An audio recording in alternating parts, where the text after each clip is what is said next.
Hey guys, welcome back. Today I'm going to be sharing 7 essential tips for surviving and beating the Solus Project. Now, if there's more that's needed, I do have a couple walkthroughs that I've started, as well as an intro for the tutorial, and you can check those out.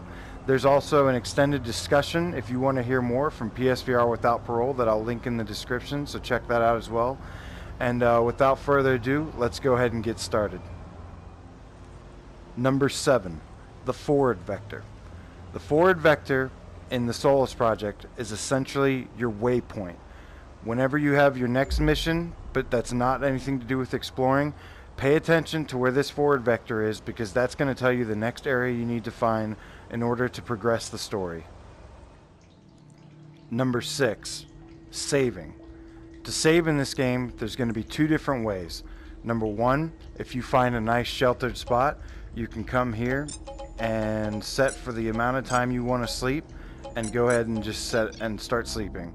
What this will do is it will heal your character if you have low health, and if you need to change the time of day, typically if you go out at night it's going to be cold, you risk getting hypothermia, so you can set it to go to sleep and then wake up in the daytime, and that way you don't have to worry about either the weather effects or anything going on. Sleep quality good. The other way you can save in this game is by coming to one of these shrines and interacting with it. It will save your progress right then and there. And just as a side note, remember, if at any time you get stuck at a certain point, you can always come to the options, hit the start button, and change the difficulty down to get you past it. And at number 5, hidden doors. So all throughout the game, there's going to be little switches that you can interact with. In return, those will open up a secret door where you can go through, and usually will be accompanied by one of these relics that you can pick up to increase some of your resistances. Number 4, the swords. Throughout the game, there's going to be swords either hidden or laying around. Make sure you keep an eye out for those and pick them up, because you're going to end up needing them to progress through the story and unlock certain areas. At number 3, the teleport device. Not only is this item really cool looking, like it was made straight out of the Jetsons or something, but it's essential for the story. You get it near the beginning, and it has several different uses. Anything from using it to speed up faster, climbing up hard to reach areas, to see how far down a drop is and provide some light. If you jump and while you're walking, it will go even further. You can also use the gun in certain situations where you can lay it down in a safe spot, and if you come out and if you start running into bad weather, this disc will stay there. So no matter how far out you go, if you run into some harsh conditions where you're not going to live staying outside, you can go pretty much as far as you want in the same area, and then use that teleport, and it'll bring you right back to shelter again. So always remember to keep this thing handy, because in a life and death situation, it can really get you out of a tight situation. At number 2, the light crystals. So at some point in this game, you're going to come across these kinds of crystals. One that's a light colored, one that's a red colored.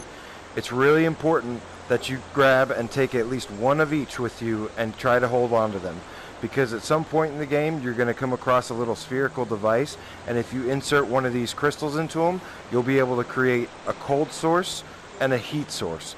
This is going to be really important for if you're exploring at night and it gets cold, that you have a heat source with you to keep you warm so you can explore all you want. And on the contrary, if it's really hot outside and you're at risk of a heat stroke, you can have a cold source with you and keep you from getting a heat stroke. Number 1, the radio tower. In the beginning of this game, they explain that you've crashed on this alien planet, and the only way to complete this game is going to be to restore communications to your team as well as any other potential survivors. In order to do this, you're going to have to get all the parts and collect them and put them back into this radio tower to repair communications. These parts are throughout all the different areas, and they're indicated by this green wave that they emit.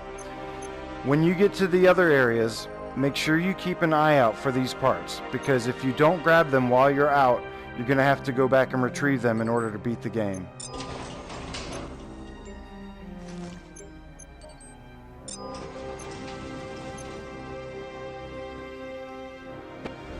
Well, that's about it, guys. Thank you so much for checking out this video. I hope you enjoyed it, and I hope you found this information useful. The Solus Project is available on PSN. It's actually on sale right now, but if you happen to miss the sale, don't worry about it. It's worth it at full price. It offers about 15 hours of story gameplay alone, and then if you want to count in all the exploration and everything else, it can go above 40.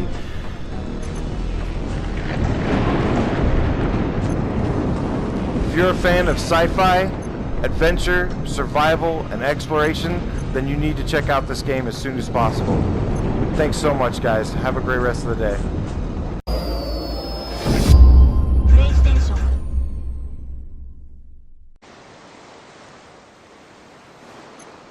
Well, that's about it, guys. Thank you so much for checking out this video. I hope you really enjoyed it, and I hope you found the information useful. What's happening? This has never happened before. Ooh! Oh snap. Oh god.